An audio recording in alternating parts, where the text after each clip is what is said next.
Welcome back, Charlotte. Thank you. Nice to be here. Amazing. Yeah. So, second episode, 2023, September was our last chat. Yeah. Yeah. Just a wee while ago. Before you were a coach. Yeah. Well, thank you for that. Yeah. Got you to think. Yeah. I really like one of the things that you said about return on investment from working with me. hmm And, I watch what you're doing with all of your coaching now and think it's a pretty good return on investment. That is a big return on investment. Yeah. Yeah. What made you, so just for some context here, Mhm. so we were doing some sessions. I don't even remember what the main pain point was, whether it was relationship based or just general like counseling for the sake of it. Yeah. Yeah. But I guess that doesn't really matter so much Mhm. because what it did lead to is you asking the question, have you considered business coaching? Mhm. And so that was the catalyst moment that got me into it. Yeah. I remember being like, this is so obvious to me as an outsider in your world that this is what you need to do. Yeah. That this is where, at that point in time, you're having a play with like 30 Flex and, the group on Facebook and all of that sort of stuff. And I think that so often our area of calling is where we choose to go and kind of play on the outskirts of our work. And that's what you were doing. It was such an obvious clue to me that you needed to be doing coaching. Mm. Yeah. It's an interesting spot I'm in now, actually, is figuring out the next step, right? Like Yeah. the next evolution. Yeah. One-to-one coaching's great. I love it. It's awesome. But also, what does that look like going forward? I can't 10x myself. Yeah. Yeah. I could Yeah. maybe 2x, but I Yeah. can't 10x. Yeah. so. Welcome to the spot I'm at. Yeah, well, tell me about what's happened in the last, say, Yeah. 15 months. Yeah. So I've been a counsellor for 20 years, which is a really Wow. long time of hearing a lot of people's stuff. I just don't think anything anyone can say anymore would ever make me fall off my chair. Feel like I've heard it all. I've done other things in that time too. So some health leadership roles, some practice management roles where services have been falling over. Now licensed as a private investigator, so specialise in a particular kind of niche area of work that is actually a chunk of my time, and then have some governance roles. So never just want to be doing one-to-one work, because I think everyone has a limit to that. There is a kind of a certain spot where that's the end of your capacity for one-to-one work. So I kind of think about it like I've got one-to-one stuff I want to do, and then kind of organisational stuff I want to be involved in, and even a little bit of global stuff. I'm about to go to New York in Wow. 2 weeks' time to go to the United Nations Yeah, wow. to attend something called the Commission on the Status of Women. Yeah. Okay. Yeah. And So how did you fun get stuff. involved in that? I've been on a fellowship for the last year that has 3 international trip components. So this is the middle one. We've been to Cambodia, and New York for the UN is the next one, and then Dublin at the end. This may be a question, like a dumb question, but what is a fellowship? Yeah, so it's a leadership fellowship, this one, about helping women who have shown particular values through their work to extend their influence onto the global stage. So it's pretty cool Wow. and Okay. quite daunting. Yeah. And so what are the other attendees typically doing as well? Like, are they Yeah, so they're from all different places all all around the world. careers? Yeah. Yeah. And, people from Pakistan and Kenya and South Africa, America. Like, it's a very international mix. Philippines. Wow. Yeah. Okay, Yeah, cool. fun. So New York, you've got a podcast that's also Yes. been created since our last session. Yeah, I just kind of tacked my carriage onto your train there. I was like, tell me, what are you doing? How do I do this? So you helped me get that off the ground. It's called Feel Better. And it's really about day-to-day mental health issues. So I feel really passionately that, we're doing better as a society talking about things like anxiety and depression and the kind of higher end of the mental health spectrum when people are experiencing unwellness of some kind. And then where there's not a lot of input is around day-to-day mental health issues like managing stress and overwhelm and relationship stuff. There's kind of all of these other mental health related topics that really impact how we feel day to day. So the podcast is really centered around this idea of how do we get you to feel better in your day-to-day life, not just when it comes to dealing with mental health when there's an issue or some kind of illness going on. Yeah, right. Yeah. And did you experiment with a couple of different versions of the podcast? Is there a premium? Yeah, yeah, Yeah. yeah. So I'm still kind of having that play, and I'm going with I love the like fail fast concept. Like I'm learning to just try things Yeah, because I can undo them as quickly as I did them totally. at really very little cost. So I've got 85 episodes out now, and I just started a subscriber option. It's really hard because my episodes usually get kind of a few hundred downloads, and it's really hard because this kind of monetized version, obviously, then less people are getting to listen to your content.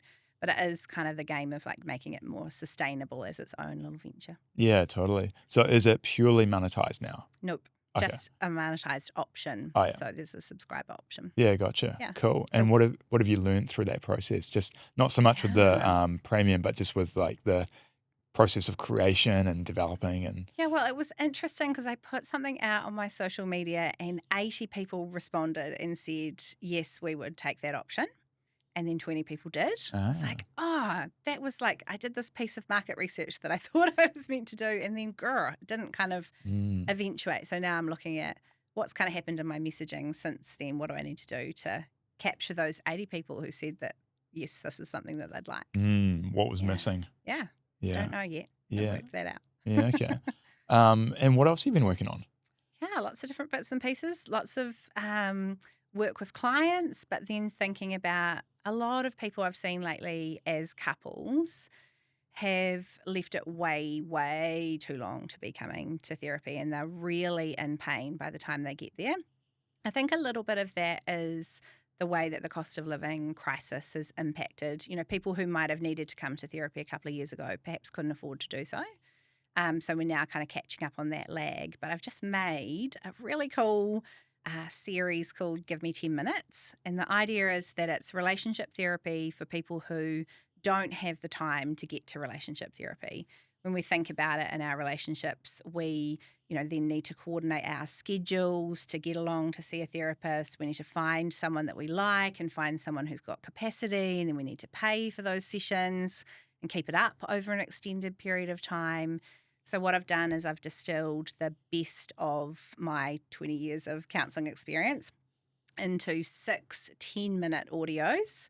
They're really, really punchy. It's not going to necessarily feel nice, pleasant, easy content for people. It's a bit of a punch in the guts in terms of let's get honest about how these things are going. And so the idea is that both people listen to the 10-minute audio session each week, and then they have a set of notes that captures the key points of the episode and steps them through some things they need to discuss on the basis of that. So it's covering things like communication and meeting your partner's emotional needs, understanding the dysfunctional conflict patterns that you have, and really kind of getting people to name what's wrong in their relationship and what they're going to do to fix it. Yeah, cool. Yeah. Would you recommend that for all couples at all stages or more specifically for those that are experiencing some challenges? Yeah, I think that it's not for people that are in the honeymoon stage. That's the only kind of group of people it's not for. I Yeah. think any couple could get a lot out of this, but it is particularly designed for those people who are like, we need some input or help here. There are some things that we're stuck in that just keep happening over and over again, some Mhm. patterns that are repeating. And as the years go on, those things become more and more of a drain. And yeah, so it's really for people who they know that they want things to be better. And maybe even people at a level of distress where they're like, look, if something doesn't change here, I'm out. Yeah. Yeah. Yeah. Yeah. Interesting one, isn't it? Be interesting to see some stats on the happiness of couples Yeah. relationships, you know? Well, one of the things I find so curious is um, there are a number of people breaking up around me at the moment. We're in that stage with kind of our peers where people have got through sort of early years parenting, which has been, like I say, parenting is a trauma for a relationship because it takes a really huge toll on the relationship. And they've kind of hung on through those years. They've been tired and just kind of like keeping things going as best they can. And then things get a little bit more stable. Maybe the kids get to primary school and then they're like, we're done, can't do this anymore. And the thing I find so curious about that is people haven't had any help for their relationship.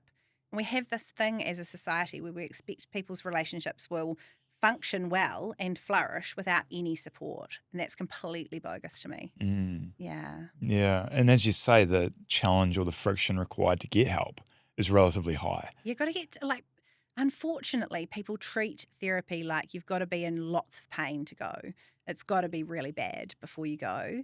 And some of that actually is just the logistical challenges for people's busy lives of actually getting there, Hmm. especially when it's a little bit easier to get to one therapy. But, when you're trying to organize two people's schedules, sometimes it just doesn't happen. Yes. And I'm really convinced that people like me who have skills in a particular area, like you loaned me a book a while ago, Sell Like Crazy by, what's his name? Sabri. Yeah. Sabri Subi. And it was like a light bulb moment for me where I went, I actually have some things I need to market here. I'm not going to sit in my office anymore waiting for people to come to me.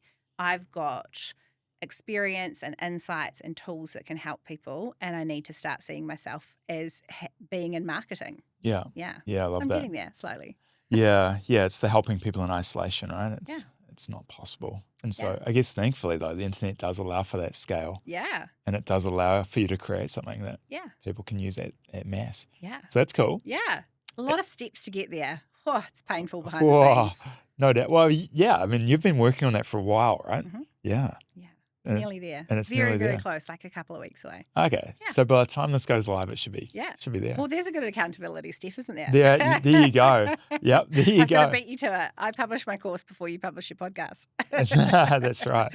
Yeah. Okay, cool. So people can go and click the link below and go and have a look at that. Yeah. Yeah. Sounds good. Is there sample information? Like, is there sample? Yeah. Yeah. Lots of FAQs and all Yeah, that kind cool. of stuff. Yeah. Cool. I like it. Yeah. Just take a quick moment to say thank you to one of our sponsors, Gerard's Insurance. I am a Gerard's customer and I am absolutely thrilled to be working with them. They're speedy, efficient, and they just get it done. So get in touch with Gerard's. You won't regret it.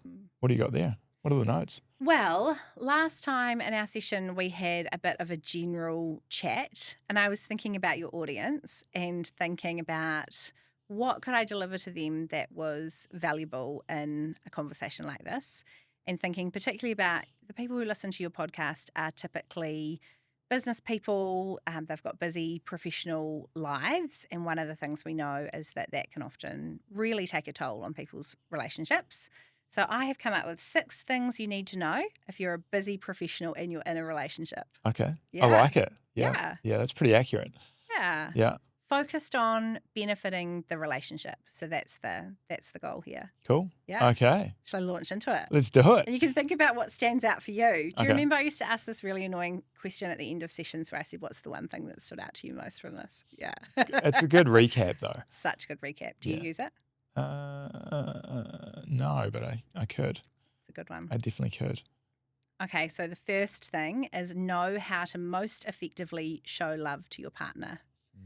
So one of the things that people are often a little bit familiar with is the concept of love languages, that we all have a preferred way of receiving love, and it's either words, time, gifts, touch, or acts of service, a concept that was developed years ago by a guy called Dr. Gary Chapman. And the idea is that if we're wanting to most effectively show love to our partner, we need to speak their language. And if one person's speaking Japanese and the other person's speaking French, it's just not going to work. Like, we need to be able to show the person that we love them in the language that they prefer. So really kind of getting back to those basics of how do I best show my partner that I love them? And some great questions that you can ask around that are, what did I used to do in the early stages of our relationship that most made you feel loved? Is there anything that you would really like me to do in terms of showing you that I love you? And even I challenge couples to determine what are the top 3 things that you do for each other that best express love to one another. I think that so often we do those things really well in the early stage of a relationship, and they just kind of fall by the wayside. Funny story from when we got married. We were kind of winding up our reception. My uncle took my husband aside and said, I've got a story for you.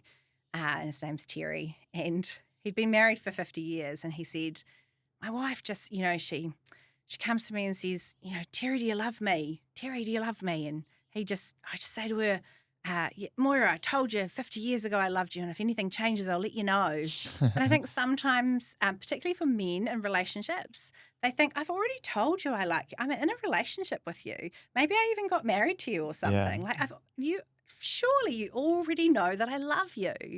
But the reality for most relationships is that we need to do a good job of continually showing love for our partner. So, kind of getting back to um, some of those basics, and especially for busy people, thinking about where is the best efficiency when it comes to showing that you love someone. So, don't buy her flowers if she doesn't like gifts. Like, spend $5 on a card, or like write a long text message of appreciation or Mm. something. Yeah. And thinking about, if you're busy, what do you do with it? Like, I know someone who has a reminder in their calendar to do an act towards their partner that shows them that they love them. Like, actually, maybe you need a system around this. What's wrong with the odd prompt if it makes the person you love actually feel loved?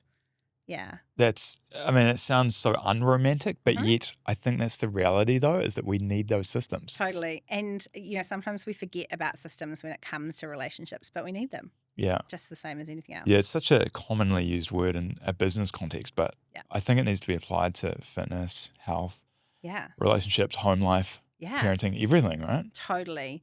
This wasn't point number 2, but it can become point number 2. Don't forget about systems and rhythms, because we so often in a work setting, we have, comms meetings at work. We have like whips at work. We actually need that kind of thinking about, what are we going to do to make this relationship work, this household work, our parenting work, whatever it is. We need lots of the skills that we apply and the thinking that we have in our working lives to benefit our relationships. So even, at work, you set up your calendar for the year. Well, what about setting up the calendar of what's your relationship going to look like this year? When are your holidays together? When are your date nights happening? Like, we do all of this good thinking and we apply it to our business lives and then not to our personal lives. So even like couples that their relationship dynamic has changed really significantly by having a Sunday night comms meeting. Like, what's happening in our week? Like, how can I support you? What do I need to know about that's going on for you this week? Some of those things we just forget to do. Yeah, Jordan Peterson's big on that, isn't he? Yeah. The 90 minutes a week on the Yep. administration of a household. Absolutely. Yeah. Absolutely. And the number of people that come to relationship therapy, like, I almost think it's everyone that ends up in relationship therapy, they talk about household tasks. Right. They talk about cooking, cleaning, whatever it is, like the mental load of someone managing the house every single time. Yeah, I'd struggle to find a couple who doesn't have that problem. As in it comes up because it's a niggle and a Yeah. problem. Yeah. Yeah. I'm doing too much. You're not doing enough. I Right. feel like I'm doing everything after you. Right. Yeah. And probably because there's so much unsaid, Yeah. Yeah. and that just adds up to the resentment, doesn't it? Yeah. I tell people stories though, like in our house, my husband puts the washing machine on. That is always his job. It's always my job to put the washing out and bring it back in, and it's always his job to put it away. There's no debate about those tasks anymore. We're not ever going to have a fight about washing because that is the system in our house. Okay. Like, actually, why can't we do that? Why Yeah. can't we? Why do we do this thing where we go flashing and we need a roster and then we suddenly expect that we can live with another adult and like not have a plan for how that works? Funny. Yeah, I like that theory, and it does make a lot of sense with all those little things adding up. Yeah. And if you don't address them, then they will just stockpile to the point where one day you've just got this mountain of problems that you need to confront. Totally. And then people end up in front of me and it's like, it feels like they're getting a divorce because of the housework. But Right. it's just, what that makes people feel that becomes the problem. Yeah. Do you do many like couples? Yeah. Yeah. Yeah. Gotcha. And I think one of the things that's good for me with couple work is I'm, fully trained as a counsellor. I've done my postgrad. I'm doing a PhD at the moment. Like, I'm way down the counselling track, but I also speak to people really directly.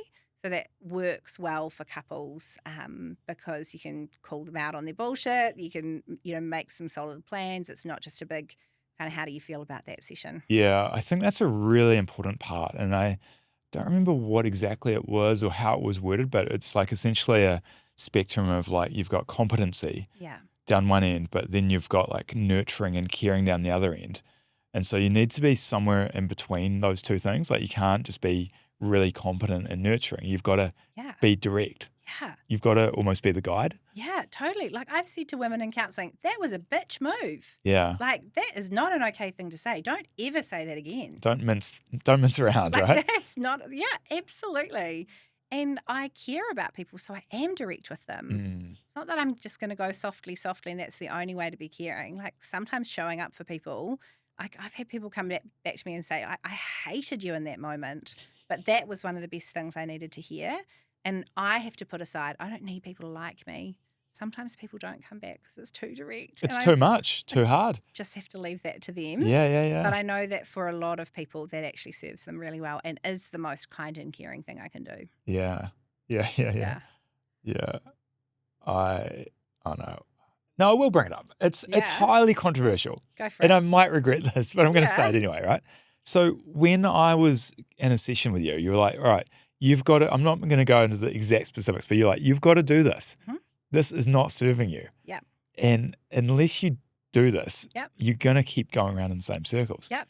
And So there's I a bit know, of accountability. yes, and I know the action that you took as a result of that. Yeah. And I know how well that part of your life is going right now. Exactly. So you're probably more along the lines of you've got an element of coaching in your counseling, and that's probably quite unique in itself. Yeah. And also like a lot of in male-female relationships, when the guy turns up to counselling, they're like, phew, you're I can cope with you. You're not what I kind of expected as a typical therapist. Yeah. Well, I think that's another element with counseling and therapy is that you've got to, I believe anyway, I think you've got to respect that individual. Totally. And so that's probably the other hard thing is that if you've got a couple, two people, Mhm. you've both got to align schedules, Mhm. find the time, pay the money, Mhm. plus both respect the counsellor. Yeah. Whoa, Yeah. bit of a It's jigsaw. quite tricky. Yeah, It is yeah. quite tricky. Yeah. Yeah.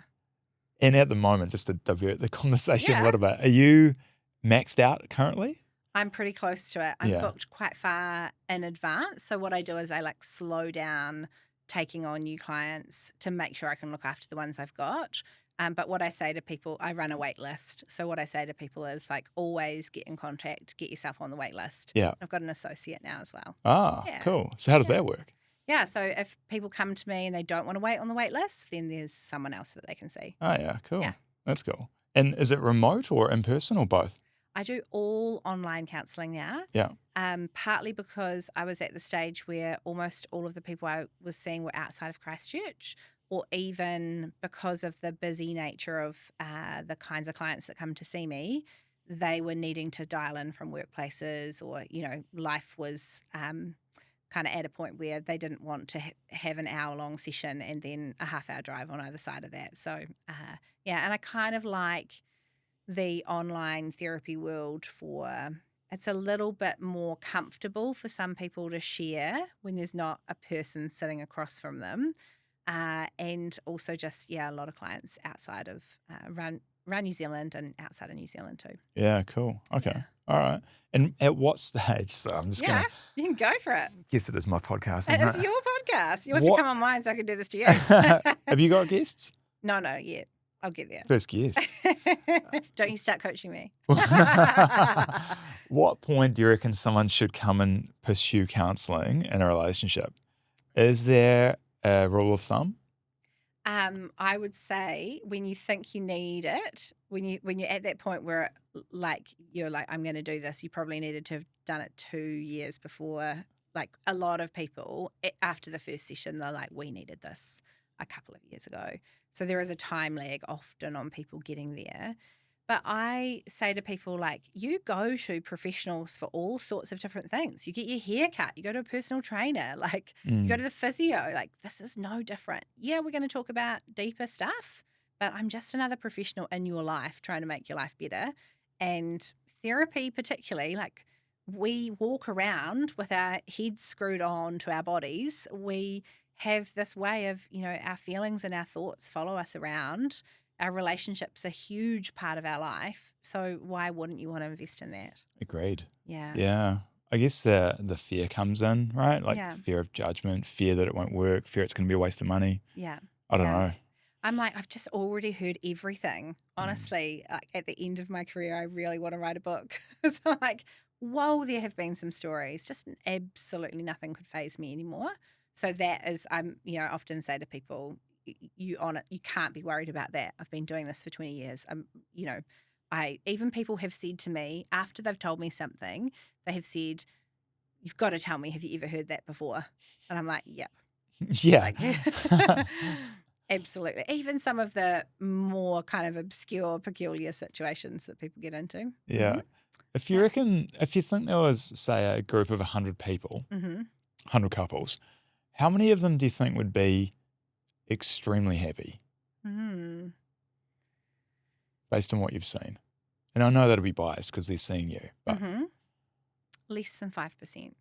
that few, you reckon? Yeah. Wow. Yeah. Also, we've got to think as well about things like happiness and wellness on a spectrum, a little bit like we think about fitness. If you kind of can see that as this is not about things being terrible or good, but actually can things be better, then that's more how you want to think about it. I say to people as well, it just can't do you any harm to go to a therapist. Most people's relationship will get better if they go to see a therapist. Most people individually will get better if they go to see a therapist. So, the odds are that this is going to be a helpful interaction for you. Yeah. Yeah. Yeah. And there's probably going to be a positive return on investment. Yeah. Yeah. And I think that's a big part of it, right? Yeah. Especially as you alluded to, like this cost of living thing's a real problem. And so I guess being mindful of that part of it as well. Yeah. And divorce is expensive. Yeah. Shared care situations are expensive. Mhm. Like this is pragmatically, we know as well that, people's issues follow them around. And so I sometimes say to people when they're considering their options, and I do think for some people it's best to not be in a relationship with that person anymore. Fully get that. But also your issues will follow you. And when you leave this relationship, you're still going to have to work on this. So why wouldn't you give this a go, working on your stuff now? Yeah, totally. Yeah. No, I like it. Yeah. What's point number 4? Understand emotional needs. So this is something that almost everyone looks at me like, I don't know what you're talking about. So if I said to you, I definitely don't want you to answer this on your podcast, but you can think about it and take this question home. What does Emily most want to feel in your relationship? There's a long pause, right? Like you don't have that answer right there. Yeah. So we need to understand this about our partner. I know what my husband most wants to feel within our relationship. And I have that lens in our relationship of you want to feel this. And so I need to set up the way I interact with you and our life so you end up with that feeling that you most crave and you most desire. We need to understand the emotional needs of our partner. And that might be things like, to feel competent or to feel loved or to feel secure or successful or valued or heard. Like there are lots and lots of different answers to that. And so, what are you up to if you don't know the answer to that question? Because that's the goal of your relationship is to give your partner the experience of this that they want. And hopefully they're then doing that for you. So with couples, I'm always asking that question. What do you most want to feel within this relationship? And how can your partner deliver that to you? It probably takes a bit of thought as well from an individual, Mhm. right? Like thinking about what your own personal needs are. Yeah, Like, because what is the hierarchy here? yeah, absolutely. Because even when I ask that question, so, I have that moment where the spouses are like, I don't know what their answer is going to be. And sometimes people have their own answer and it's quite forthcoming for themselves, but often they don't have it clearly defined either. I'm like, well, what's this about? Where are you heading? Yeah, totally. What is the goal? What are you trying to achieve here? What is this? This is not just a flatmate situation where you buddy up to make life functionally better. Yes. Yeah. What's this about on an emotional level? Yeah, it's a good point. Yeah. Especially, I suppose, for couples that have been together for a Yep. certain amount of time. Yeah. Right? Like, it's way past the point of, oh, we've met and like things Yeah. were great. And Yeah. yeah, interesting. Totally. So really, really helpful to have that in mind. And the other thing is the flip side to that I think is really helpful for people to consider is this concept I have around unbearable feelings. We talked about this in therapy too. The idea that for all of us, we have an emotion that we really don't like experiencing, so much so that we classify it as unbearable. We don't want to feel it. We will structure our lives around avoiding that feeling. And basically what happens is at some point in our early years, we have an experience of that feeling and we go, oh, I don't like this. I don't ever want to feel this way again. It might be feeling embarrassed. It might be feeling unheard or rejected, or that you've failed, or that you're not valued, or you're missing out, or you've disappointed someone. Like all those big feelings that none of us like to feel. They're not pleasant feelings for anybody. But for all of us, we have one feeling that we find unbearable. And that ends up affecting our relationship. So, someone that can't tolerate feeling unheard is going to be chasing their partner down the hallway, desperately trying to get their point across. Right. And that is a terrible time if the person you're chasing down the hallway has got an unbearable feeling of failure and they do not want to listen to all the things that they're doing wrong. And that's where the relationship falls apart. That's where all the conflict is. And when we get our unbearable feeling pushed, we revert to ways of behaving that are not even consistent with our values and our character and who we are. Like if people are behaving really out of sorts within the relationship, they're being irrational, unreasonable, totally not like themselves, then usually it's because their unbearable feeling has been pushed. And for couples, when they have their worst fights, say to couples often like, okay, tell me about give me a doozy. Tell me about a recent war that you had with each other. And always what's going on is this unbearable feeling thing where they're pushing your buttons at the same time that you're pushing theirs. Right. And now we've got basically no adults left in the room. It's just a fight with no rules. Yeah. And so you need to know what that feeling is for each other and be able to work sensitively around that. So if you know that about your partner, you can be aware that that is their trigger. And also within ourselves, we need to do the work to reassure ourselves that actually that feeling can't hurt us. It's just like all the other unpleasant feelings. We don't actually need to avoid it. Yeah, that's really useful and practical. Yeah. So unbearable feelings. And then also have a vision and goals for your relationship. So one of the things I do at the beginning of each year, I know you love talking about goal setting, is the first thing I do is work out what are the categories that I want my goals to be in. So what are the things that are important to me? Because for a lot of my life, my goals each year were health, fitness related goals. I want to run a half marathon or whatever it was. And that was it. That was the kind of sum total of the New Year's resolutions. And now I think I've got goals in all sorts of different categories. I make myself a strategic plan at the beginning of every year. And it baffles me that people don't make goals for their relationship. So actually, what is it that you're trying to achieve here and how are you going to get there? Thinking about those emotional needs as well, thinking about those love languages. How are we going to make this relationship good? What do we need to do this year to get there? We forget about setting goals with our relationship because we just expect it to be this, it's a thing where we're just meant to feel good and it's just somehow meant to happen. But most couples need goals with their relationship. I like that. Yeah. Yeah. It's very easy for it to be an afterthought.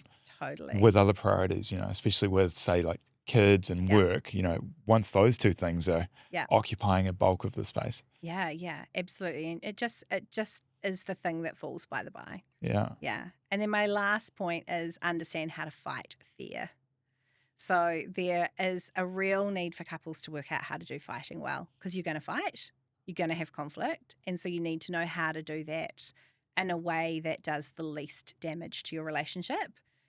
Things like what are the most inflammatory lines that you say to each other that you can agree to take off the table? So, for example, couples say things to me like, if he calls me a psycho bitch, or if she says you're just like your father, or if you turn around and say, just leave then, those lines that we say in the absolute heat of the moment because we know that that is our best dig at that person, you need to know how to take those ones off the table and make an agreement with each other of, if I'll never say this to you, can you never say this to me? Because those lines, they just do so much damage to a relationship. And things like learning to listen for understanding rather than constantly listening just to then dive in and get your point across.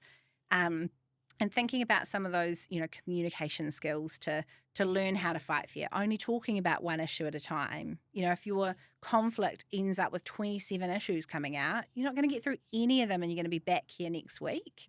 So kind of getting into some patterns around what that looks like. For some couples, even with conflict, like I've had couples where we've introduced like a mandatory cool down period. Like if you have a fight, you've got to pause the fight and you can come back to that in 24 hours. But don't try and keep talking about that issue until you're emotionally regulated, you're back to being connected with each other. One of the tips I give is have you fight on the couch while you're snuggled up together. It's really, really hard to be adversarial with someone when you're in their arms. Wow. Like that posture, because our brain and our emotions take their cues from our body. So if you're lying down, the cue is I'm relaxed. So why don't you have your fights while you're lying down? Like try and be in physical contact with each other. See how much better your fights go. Like it's all of that learning how to fight, accepting that conflict is going to be part of the relationship, but you can actually find ways to do it well. That's interesting. Yeah. I was not expecting that as point number 6. Would you? No. Yeah. No.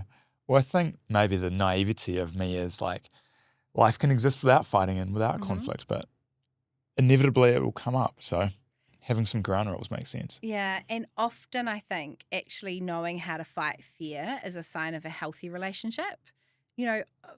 A couple that works well together, most of the time, their relationship will include some times of disagreement or times where, if we're working on things together, if we're raising stuff well with one another and we're both kind of active participants in the relationship, the odds are there's going to be points of friction and disagreement.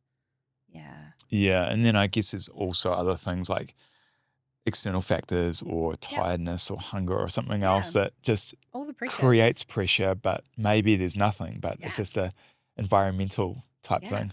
Absolutely. I've got podcasts and free downloadables on my website, like on unbearable feelings, on fear fighting. So there's heaps of free content there that people can access if they want to pick up on that. Yeah. When people are using those lines and those words, those triggering things, The weapons, why do you think that is? Is it because they are just like at a point of desperation and they're like, I'm going to give this fight everything? It's because they're getting their unbearable feeling is being triggered and they need to get away from it. So they're going to throw a dagger at you so you basically get the fuck away from their feeling. That's kind of how it rolls. Yeah. So they're getting too dysregulated, distressed. And the sad thing is that over time, couples work out what's the best way to hurt each other. And we actually, as time goes on in our relationship, we get better at hurting each other. We know how to do it. Like we know what hurts the most. Right. And so we end up with these like quite skilled swords that are dangerous if we pull them out. Yeah. That's both, sad. It's a sad thing, right? Yeah. It's a sad thing that we learn how to hurt the one that we allegedly love. Totally. Makes no sense. Totally. And that's, I think, why, understanding how to meet your partner's emotional needs, understanding how they like to be loved, all those things like draw our compassion towards our partner. They motivate us in the right direction, not in the wrong direction.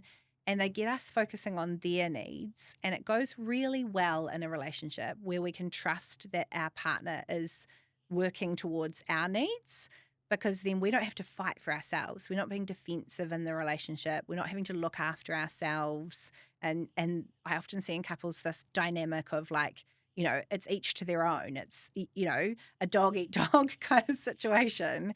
And you're fighting to protect yourself. But if we can trust that our partner is actually the one that's in charge of showing us love and meeting our emotional needs and that they are working for our benefit, we can kind of drop our guns and be able to relax into the relationship, and then it gets to a point where it starts to flourish. Mm. Yeah. Do you think relationships are generally getting better or worse over time? Oh, I don't know. I mean, I think the easy answer is like, oh, the world's a mess and there's a lot of pressure on relationships, which is true.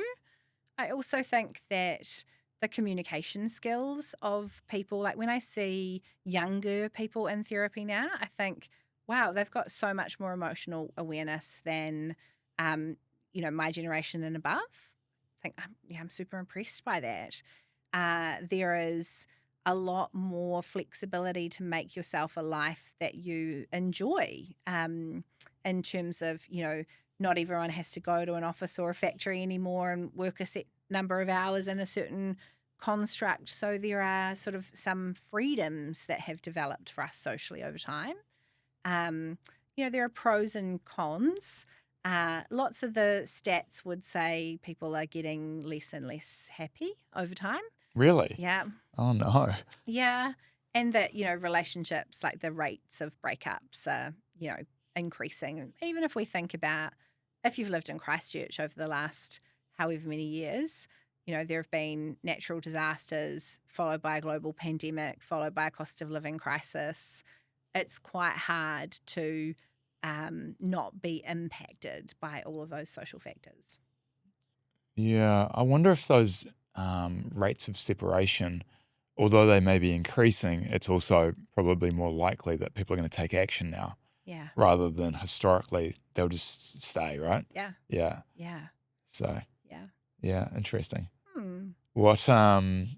What would you say to someone that's listening to this and they're like, Jesus, my relationship's not what it could be? Take a look at the resources, Yeah. maybe book in a session, Yeah. maybe take a look at the course. Yeah. Yeah. Yeah. I think that it's really helpful to recognize that there's actually no stigma in going along to see a therapist. And you might feel nervous and apprehensive about it. They've literally signed up for this job of helping you and listening to you. And like, this is their idea of a good time. It's my idea of a good time to help people to hear their deepest, most hurtful, painful stuff and to try and help them sort out that mess. So just remember, this is what the person you're going to likes to do. They love to help people in your situation. So this is a privilege for them. And you've actually just got to get yourself through the door. The thing is, if you don't connect with a particular therapist, you can try someone else. You can ask for recommendations. Like I say to people when they start with me, like I'm not everyone's cup of tea. I'm like a gin with no rocks. And if you need a cup of tea therapist, I've got lots of people I can recommend to you that will approach things more softly with you. Or, if there are particular issues that are areas of specialty for other counsellors, I'll refer people on. And I often say to people, like, you're allowed to change your hairdresser, like same way you're allowed to change your counsellor. Yes. That's great. People Yeah. look at things differently. Go for it. Go and enjoy that. Yeah. Yeah. That's why I don't mind talking about it Yeah. because I feel that it's a strength. It's not a Yeah. weakness. It's an opportunity to grow and to be happier and to Yeah. invest back into yourself. And Yeah. it's a no-brainer for a lot of, in my experience. So Yeah. I don't like the thing that therapists have done over the years where we position ourselves as experts and we kind of like sit in our offices and there's this kind of vibe of like, I've got my shit together and you don't. Like that's, hopefully therapists have quite a few skills and tools that they can use to make their own lives better. But also we've done a real disservice to people making that kind of expert disconnect. right. I remember a time in one of our sessions where I was actually explaining the unbearable feelings concept to you about relationships. And I said, I can either give you a hypothetical example at this point, or I can tell you how this works for me and Jono, which one do you want? Like, and people are like, what? Like, you tell me this? And, this is with his permission. Yeah. And I'm not telling you our latest, deepest, darkest secrets. No. I'm telling you something that's a relatively healed part of our relationship. Yeah. Yeah. But people are like, what? Like, you're actually going to be a human on my level and in my world? Like, yeah, because this is just another human being helping another human being. Like, that's okay. And it's a really big part of reducing the stigma with people. Yeah. That's helpful. Yeah. Yeah. Being real, not coming at the dynamic from a position of authority that's Yeah. not right. Yeah. Or, Even like on my Instagram, I'm like, I've had a really bad day today. Let me talk you through the steps I've taken to help myself regulate from a really bad day. yeah. Love that. Yeah. So practical. Get real. Get real. Yeah. What's next? What's next for the next year? Yeah. So New York. New York and Dublin, the launch of the course. And then, we're moving. Moving? Yes. Where are you going? So, you have an interest in my husband's career as Yeah, well. it's a cool So, career. yeah, Jono's a commercial helicopter pilot. I know a number of your podcast listeners have flown with him. So he's a flight instructor and does lots of commercial jobs. Yeah.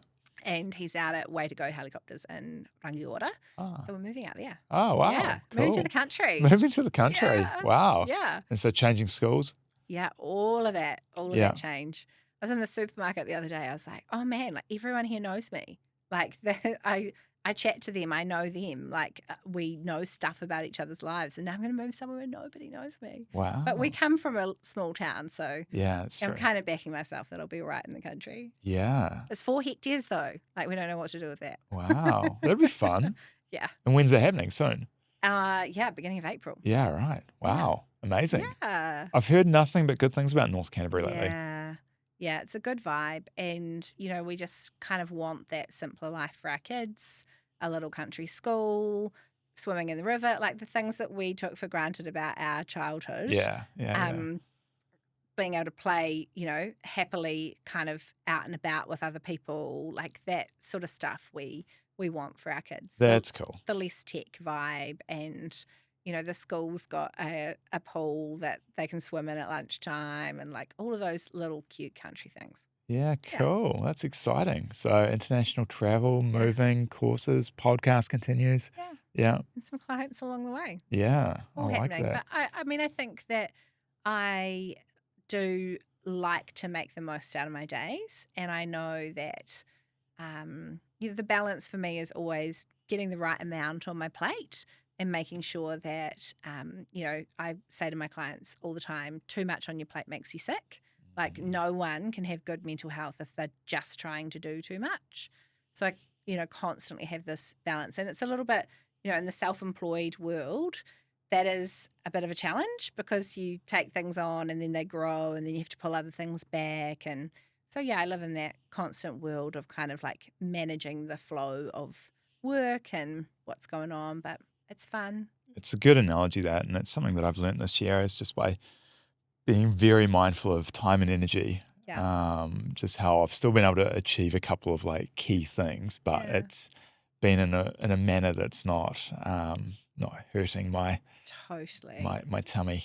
Yeah, absolutely. Yeah. And I say to people, remember that feeling that you have on Christmas Day after pudding when you've like everything you've eaten has been amazing. Like you've had all this beautiful food and it's Auntie Susie's pavlova and all of that like great stuff that comes out at Christmas time, and you just feel like ugh.